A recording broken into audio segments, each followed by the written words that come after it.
If you were a fan of Maleficent, all I'm gonna say is this: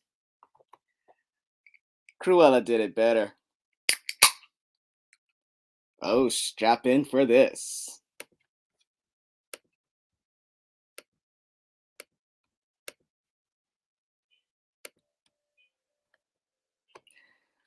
What's up, everybody? This is your host, Draco, on the Let's Talk podcast, and here we're gonna talk about all things pop culture from video games to movies.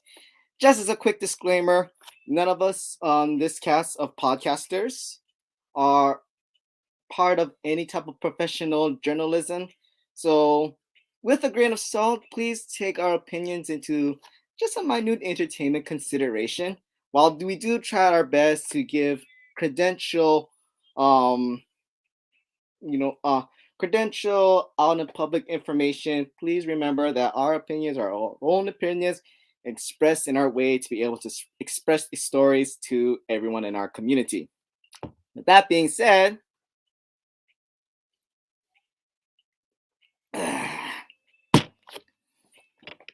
so Cruella's out on Disney Plus, and I gotta admit, I did enjoy it, but mostly because of only one little thing. It did it so much better than Maleficent. Yeah, I've been ragging on Maleficent for so long. It's not a personal favorite of mine. In fact, I rank it as one of my top don't like movies. On my own personal list, I would rank it as one of my top worst movies ever made in the history of Disney ever. Yeah, I don't like Maleficent. Not at all. Like I think it's just like such a failure as a movie on so many levels. And before I couldn't really say it out loud because like to each his own, people liked it. But now that Cruella's out, oh man, I could talk about how bad Maleficent is by comparing it to how Cruella did it better. Now, for this particular episode, there is no restraints.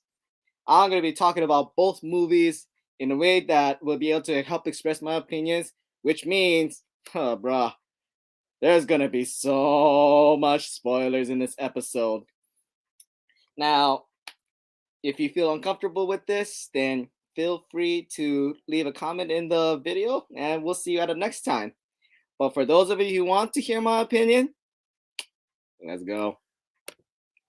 So, let's just first put out what is Maleficent anyway.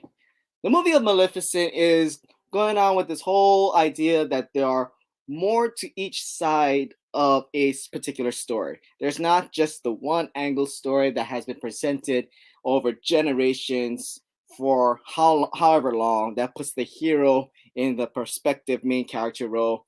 Sometimes even the villain has a story to it. And sometimes even that villain might have some perspective backgrounds that adds a little bit more to the story of the why they turn out into the way they are, or the why they are choosing to do what they're doing.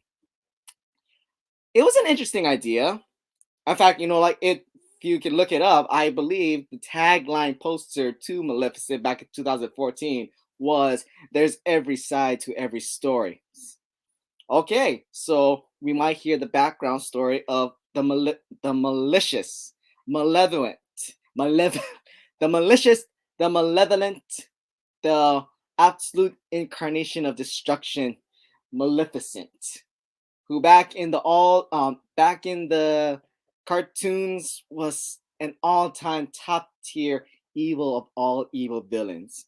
And for those of you who are gamers who were introduced to Maleficent through Kingdom Hearts, even that incarnation of Maleficent was mwah, the top tier queen of the baddies, the absolute pinnacle leader of all things that are just absolutely horrendous and terrible, a true incarnate of evil. And to be honest, when the Angelina Jolie movie came out saying that we're gonna try to describe how Maleficent becomes that evil, I was a little bit excited too. But what happened in the Maleficent movie just did not work. I mean, First off, you start the movie like this.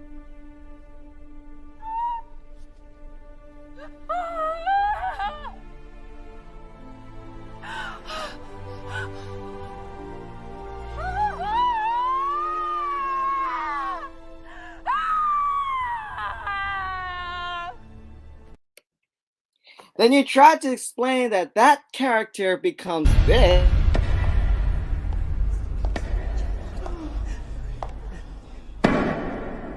Well. Which in turn will explain how that character is this same character. Now shall you deal with me, O Prince, and all the powers of hell!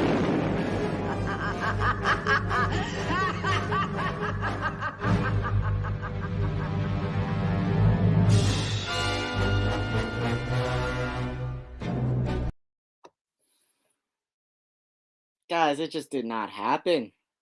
If anything, it was just a mess of a movie that didn't really understand. The movie itself did not understand what type of story that it wanted to tell. And I can tell you why. Marketing. See, Disney knew that their main character was going to be marketed in some way. And a hero is so much easier to market than a villain. Maleficent was a popular character, so a lot of people thought, well, cha-ching, we can make a lot of money if we make a movie devoted to that. But those marketing executives are afraid to market a villain because we don't want your kids to grow up to be as villains. We want them to be grown up to the so-called heroes. Because not only do heroes give a good moral story that we can all learn from and become better characters because of it, heroes sell money. And if we can look at the Marvel entertainment industry as it is right now, I mean, that's just evidence right there. Heroes sell. So with Maleficent being the main character, the movie was not going to end up the same way that the cartoon ended up, where Maleficent became the full embodiment of destruction and dies because she is the evil that we must overcome. She got turned around a little bit to be a hero. In fact, for those who have watched that movie, she was actually the one that saved Aurora, Princess Aurora, Sleeping Beauty. In the cartoon and in the original story, it's Prince Philip. And Prince Philip was not one of those like prince for prince's sake, like in Cinderella or in Snow White, where the prince is just there just because he's a guy who's entitled to everything. Fuck to that toxicity. No, Prince Philip was an actual hero that fought his way through the curses and obstacles and destruction that Maleficent had placed in front of him so that he can rescue Aurora, who was not a harmless, chained down, cut off, weak, an unprotected princess. She was a princess that was actually in danger because she was put on a curse, who normally was really good at taking care of herself, but fell into an undefeatable curse. So Prince Philip had a reason to go and save her. But we didn't want that for Maleficent. No. We wanted a marketable villain that turns into a hero who just so happens to be a girl boss for the new female role models of the world. And she is the one that ends up being the hero, which doesn't make sense because you still have this scene.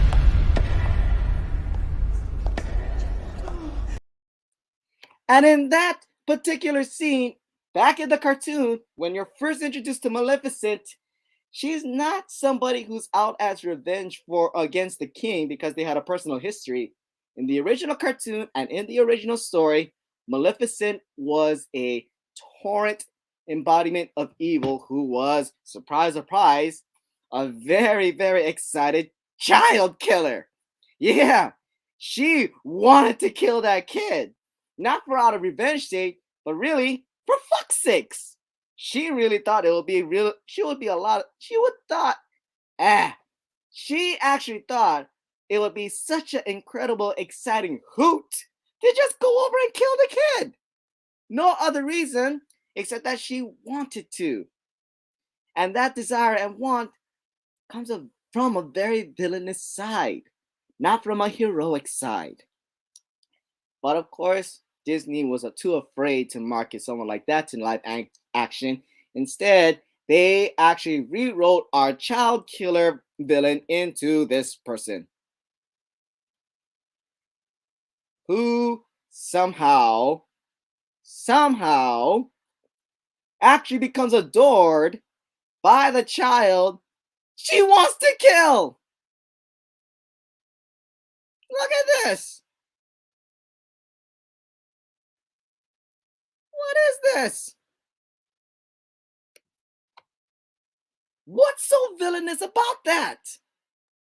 But of course, it was not. The movie did not want her to be fully villain because, as I said earlier on, villains do not sell. Heroes do.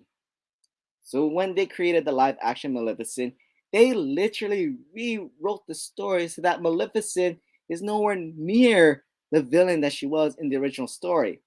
In fact, that whole tagline of like every story has a different side, that could have worked out, but you rewrote the story. So that side that we could have explored is something that you completely changed and glossed over. So really, the perspective of that movie poster said that every story has a different side, is an absolute and complete lie. When the side was rechanged, when the story was rechanged. And the funny thing is, even though Disney is so afraid of the whole idea of only heroes market and villains don't, and the funny thing is, a movie doesn't have to focus on a hero for a protagonist. Very easy English 101 classes would tell you that a main character or protagonist is not necessarily a hero.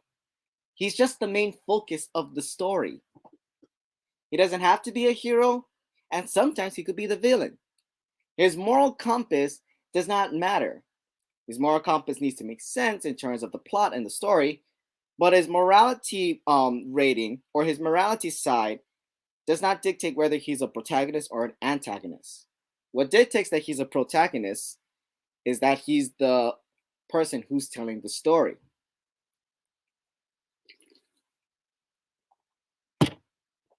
There's so much to talk about. And you know what? There was another blockbuster hit that starred a villain, and he was a villain all the way through. And I only now realize I should have gotten clips of that movie to up on this evidence. But the most recent blockbuster movie that showed a protagonist who was fully villain, and that villain sold and made bank, was 2019 Joker, starring Joaquin Phoenix. That one also was an origin story for a villain, for us to hear the story of how a person becomes the villain that we know. And you know what? That story did not pull any punches away from the from the villainous side. There was no turn to a heroic side. There was no redeemable heroic qualities. Everything about the character of the Joker in the Joaquin Phoenix movie was villainous from the beginning to the middle and to the end. And his character development was not that he was sympathetic, but tragic. From the very beginning, he got worse and worse and worse until we had that glorious climactic event in the end of the movie where the Joker is revealed to be the king of all villains as we all know him to be, inciting the destructive riot of Gotham at the very end of the movie. Nowhere in that point was he ever heroic or had a change of heart to be heroic. He was a villain all the way through, and it was a blockbuster hit. And depending on who's watching this, it was a again hot blockbuster hit. So Maleficent tried to see if it could be able to get in both ways. Tried to attract the audience with a villain, but still market to kids by still having a heroic figure. That story doesn't work. Because the story that we were interested in is to see how does a regular person fall into the temptation of being a villain and then go through the actions of staying as a villain, and even more tragic, become worse for it. And this story is a blockbuster hit because honestly, it's a great story of knowing the line of good and bad that we would want your audiences to know, or your society to know, or your damn kids to know what is good and what is bad. I think something about the Maleficent movie that kind of muddled it all up is that even though it was going along the lines of every story has a different perspective, and not every person is naturally a bad person, not every good person is naturally a good person, was that it was trying to give off that message, but instead get a message of everything is good. If you're the main character, everything you do is good. You might have ended up cursing a child so that they eventually, when they become 18, they're gonna die. But that's okay. You had a tragic backstory to force you to that choice. You're still heroic. Everything is good. Honestly, that is the most toxic message of positive encouragement that you can give to our society. Back a while in my old YouTube channel, I did make a YouTube video about that idea of how our messages of what is good and what is bad has been muddled up a little bit. And Maleficent was like the driving force to kind of mess that whole thing up. But my message was a little bit muddled up in my rants. If I'm ranting right now, I do apologize. But I want to use this time to make it really clear. I'm not saying positive encouragement is toxic. I think our positive encouragements that we have right now has become toxic. Positive encouragement is meant to be able to focus on the great stuff that you have been doing and focus on that as your driving motivation and force. But the positive encouragement that we've been having right now isn't the main focus on your positive actions, but saying that all of your actions are positive. That's BS. There are still choices that are morally wrong that children should know. You should still have the dividing factor of these choices are good and helpful to our society, and these choices like murder and stealing and assaulting, those are really wrong choices that'll hurt your society. For me, I think positive encouragement is like just turning your kids towards those positive choices that are helpful to avoid the wrong choices that are hurtful. Instead, what we have in today's society, and I'm not saying that all of them are, but the most toxic form of positive encouragement is to muddle up all your choices and say all of it is good. You're the main character of your own story, and the main character is never wrong. The main character is always a hero, so everything you do is good. That's Maleficent in a nutshell. That's why it failed. That's why I still top rank it as the worst movie that has ever made. You can go on and say that you're trying to talk about the other side of the story, but if that other side of the story has no consequences, it's a terrible message to begin with. So that's my little rant on Maleficent. And let's get over to the meat of what we're talking. Let's get to the meat of what's important to this episode.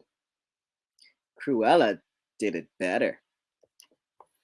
Cruella, that I just recently watched on Disney Plus because now it's on Disney Plus, was also an origin movie telling where the villain came from. The other side of the story of how a person becomes the villain that we know about today. And it did way better in its first 9 minutes than the entire Maleficent franchise. First off, it showed that Cruella was a naturally aggressive person. And not to say that that's a wrong choice to do, but no one guided that aggressiveness very well. Oh, I just realized we're going into spoiler territory, so strap in. The beginning of part of Cruella, we're introduced to Cruella, who gets bullied aggressively in her school. The bullies will actually physically assault her, and in her response, she responds in a way that I think kids should respond to physical assault. She busted their asses. But rather than being protected by such aggressiveness, whenever people try to find her in her actions, they actually defeated. They actually punish her for the same actions that others have treated her. And honestly, it's a very unfair action. Now, is her physical choices the right ones? No. But the biasness of her getting into trouble while other people are not getting into trouble, sorry, that's messed up. And it can totally tweak with a person's head on how unfair it is. If both parties are both engaging in the wrong aggressive choices, but you're the one that's getting blamed for, despite the other side doing the exact same thing, that's gonna mess with your head. And say it with me, we all call bullshit on that. Oh, and it gets even better after that. So, Cruella ends up leaving the school, and her mom goes over to a friend to try to ask for help.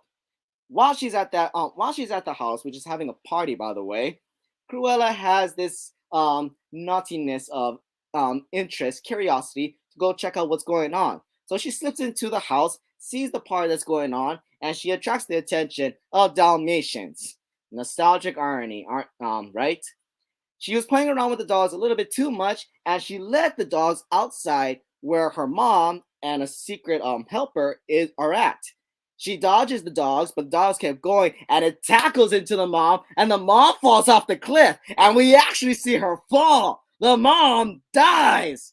Yep, we're going into that kind of spoiler territory, and now that we're talking about it, that's definitely going to mess a kid up.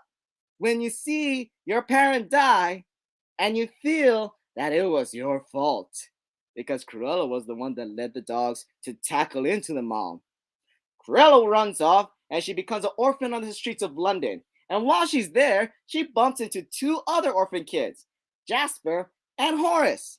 Now, if you are fans of the cartoons and the if you're fans of the cartoons and the live-action Glenn Close movie, yes, these are Jasper and Horace, the thugs and henchmen that Cruella works with all the time. Again, another nostalgic nod.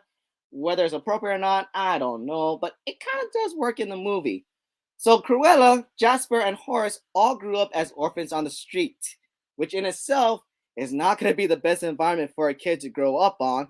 So it's obviously going to mess with her head. Also, they grew up with the only possible way of surviving as orphans, pickpocketing and stealing. So they grow up as thieves. You see, I'm hoping people are seeing that progression of how a kid who needed some guidance in aggression goes through a very tragic moment, blames himself for that moment, and gets into an environment where there's not going to be any guidance, but rather continued support of her negative choices. Went from aggression to tragedy to declaration to how should I put it? Terrible choices because of that tragedy, and continued residency of that terrible environment. Because what else kind of choices do you have? And it doesn't end there, but I can say that in those first 15 minutes of Cruella's origin, they show the development of a tragic villain character in a way that blows the other two Maleficent movies out of the water. Those 15 minutes alone are exactly what I wanted for the other two movies of Maleficent that failed completely. A full, understandable, tragic origin stories of how a person becomes worse. No heroic backgrounds or anything.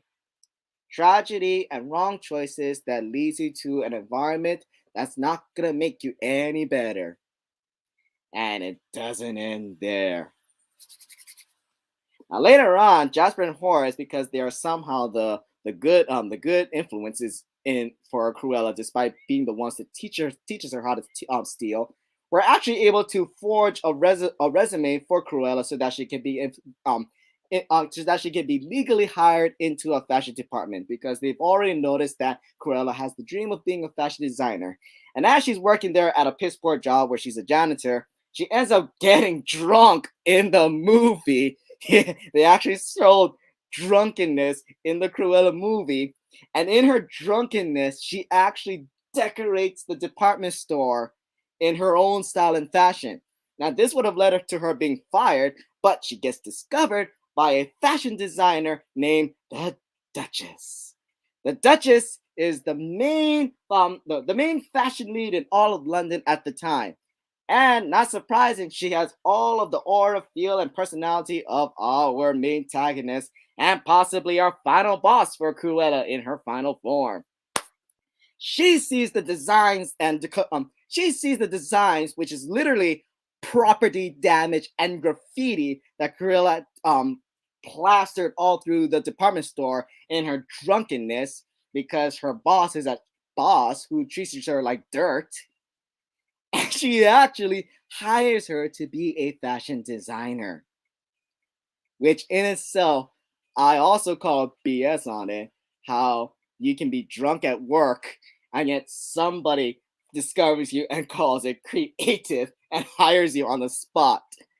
Honestly, though, I kind of love the movie for that. They went balls to the wall on it. They had their main character get drunk on screen. Or, sorry, get drunk in the movie.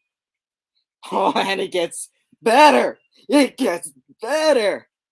Now, as Cruella is working with this fashion designer named the Duchess, she's not named anything else, she is just the Duchess.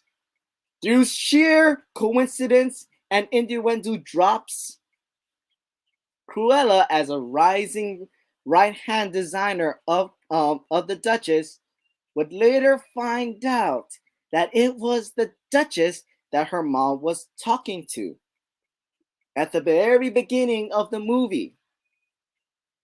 And when the Duchess was in trouble at one point in the movie, she blew a dog whistle, which, as it would turn out, summoned the same Dalmatians that tackled her mom.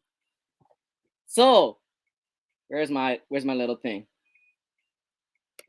For a major plot twist, the Duchess killed the mom at the beginning of the movie. It was the Duchess who called the Dalmatians with her dog whistle and had her tackle the mom because the Duchess wasn't able to spare a few bucks to help them. Once Cruella found out that it was the Duchess that killed her mom, all the gloves came off, and Cruella decided that she's going to make plans to completely destroy this woman who killed her mom. And the list of crimes that she committed in order to get her revenge? Let's take a look. There's trespassing, property damage. There's also, if we can almost get to this part, ooh, that's a nice dress. There's also more property damages, trespassing again, inciting riots, and the inciting riots is going to get even better later on. There's also more property damage, graffiti, public property damage using a garbage truck by dumping out all of her fashion all over the streets of London. Not only that, did I get the clip for it? Okay, I guess I didn't. Not only that, there's also assault. There's also threats.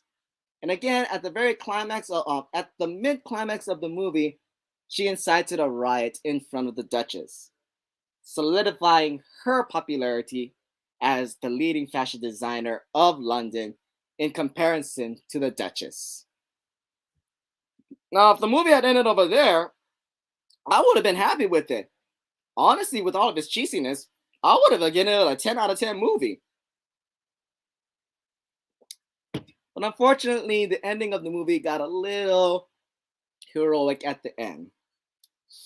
So, in the midpoint of the movie, after Cruella incites a riot, Jasper and Horace were even thinking, man, this woman is just too intense for the both of us, and they actually dig out, which I find very amazing. I did actually find it very amazing that you have two criminals saying that your main character of the movie is way too intense than the natural criminals are used to. People who don't even abide by the law looked at the main character and said, This is too much even for us. That was great. But unfortunately, there was another huge plot twist. So, again, major spoilers, her mom was her stepmom. And guess who her real mom is? The Duchess.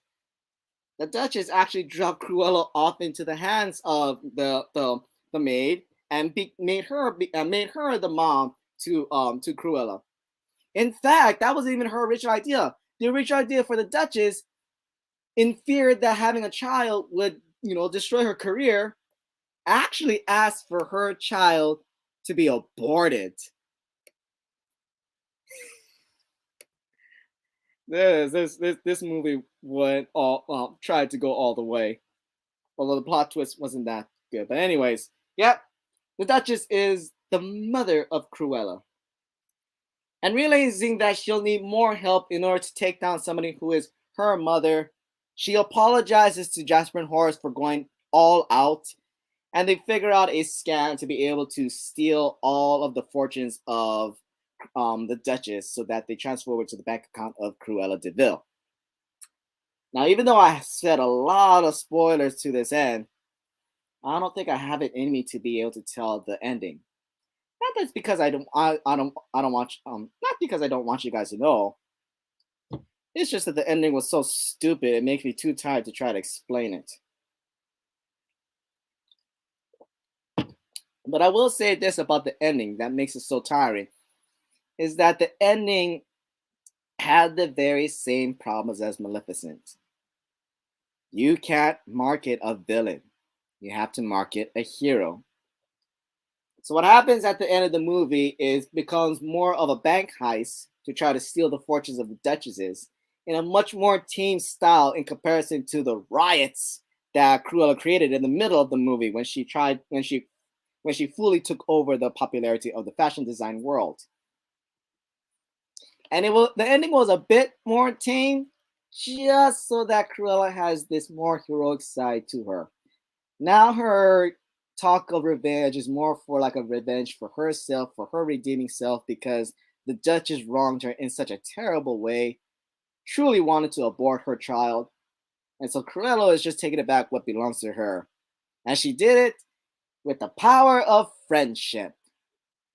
Just like so. In such a great cheesy movie, it had that one cardboard taste of lame at the end. I understand that that's a lot of spoilers to give, but the reason why I told all these spoilers is because I want to show that the progression of the story and the character development of Cruella did what Maleficent could never be able to achieve, except for the last third of the movie. In the first 2/3 of the movie, it actually achieved more of a story development and more of a provocative narrative and more of an actual morality story that could actually be a benefit to society than the two Maleficent movies could ever achieve, because there's no muddling of the story and muddling of the lesson to make everything that the main character do seem heroic because it has to be a hero at the end. If you're going to tell a story of a villain, you tell everything.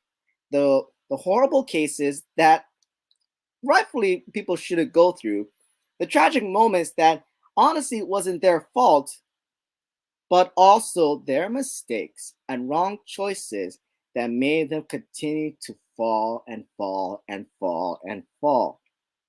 The type of choices that we should try to warn people not to emulate.